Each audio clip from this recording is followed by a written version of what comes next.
task force examining Labor's schools building program has confirmed hundreds of incidents of waste, but they made up less than 3% of cases, and the report found no evidence of rotting. It was a friendly reception for the Prime Minister in her Melbourne electorate after a difficult day. She was handed a report card on the Building the Education Revolution program, which she oversaw as Education Minister, and was plagued by allegations of wastage and rorts. Lost my shoe. This is a good service. And if the shoe fits... Of course, from this report, we have learned some lessons. The report says rushing out the scheme added 5 to 6% to costs. And what we have seen from this government is rip-off after rip-off, waste after waste. I made a judgment about saving the country from recession by investing in schools. I stand by that judgment and I would make it again today. The task force received complaints from 254 schools, making up 2.7% of those involved in the program. Over half the complaints related to value for money. New South Wales government schools accounted for 56% of complaints, 20% for Victoria. But the former banker who chaired the task force says overall he was satisfied with the program's rollout. Our overall observation is that this Australia-wide program is delivering much-needed infrastructure to school communities while achieving the primary goal of economic activity across the nation. Julia Gillard says a future Labor government would implement all 14 recommendations. But that's too little too late, says Tony Abbott, on his first visit to Tasmania in the campaign. Meanwhile, whoops, lost my shoe. The trip ended with a scene from Cinderella. It fits. It's not glass, thank you very much. The Prime Minister was there to talk jobs, especially those saved by the government stimulus program. Here in this country, we stepped up to protect jobs. They did that in part by pumping $14 billion into schools, the so-called Building the Education Revolution. This Australia-wide program is delivering much-needed infrastructure to school communities while achieving the primary goal of economic activity across the nation. Brad Orgle's investigating allegations of waste and rip-offs.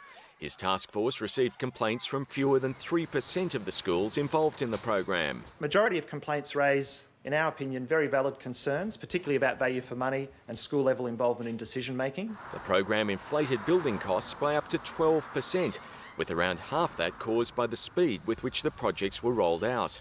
I made a judgment about saving the country from recession by investing in schools. I stand by that judgment and I would make it again today.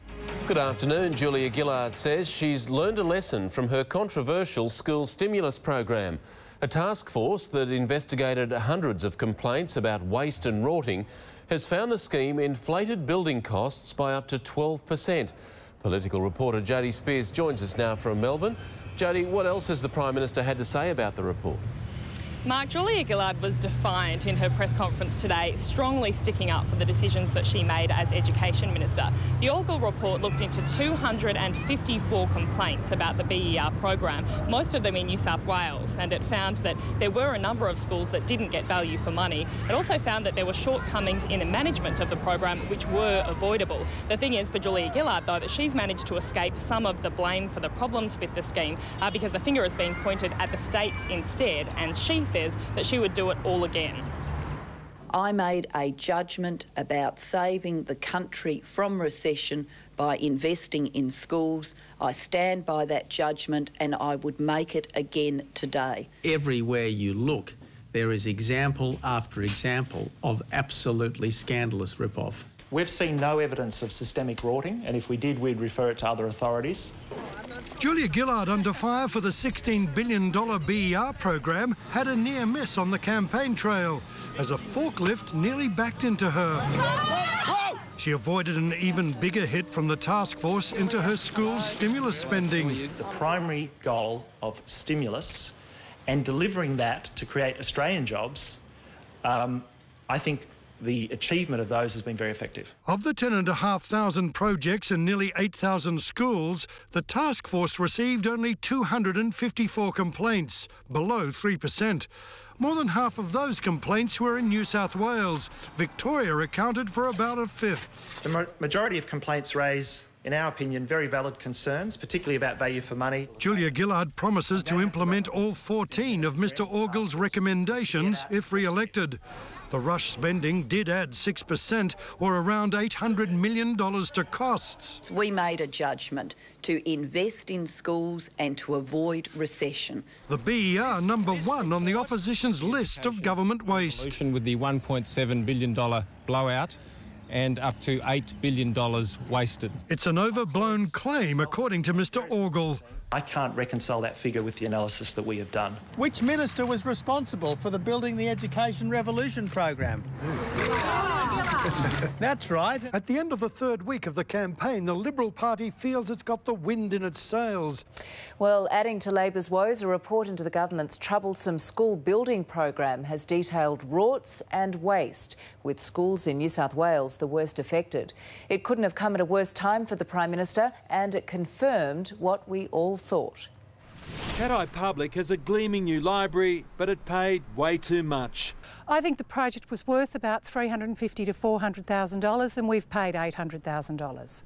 At Abbotsford Public, 4 perfectly suitable classrooms were knocked down and replaced with 4 new ones. What a, gold-plated waste of money. There are clearly schools, from our observation, that have not got value for money. Ripped off by a scheme which was the brainchild of then Education Minister Julia Gillard. I stand by that judgment and I would make it again today. For the opposition leader in the middle of an election campaign, it was the ultimate free kick. If you can't manage a school hall program properly, you can't be trusted to manage a $1.1 trillion economy properly. The task force set up to investigate the problem-plagued building education revolution received 254 valid complaints. 143, or 56%, were in New South Wales. Most related to the waste and mismanagement of money and a general lack of consultation. Just how much was wasted hasn't yet been established, but today the Teachers Federation did its sums. It claims New South Wales schools paid more than $300,000 for a typical classroom block than in other states. The BER saved jobs. It saved New South Wales, it turned around the fate of our construction industry, and it saved Australia from recession. Damien Ryan, 9 News.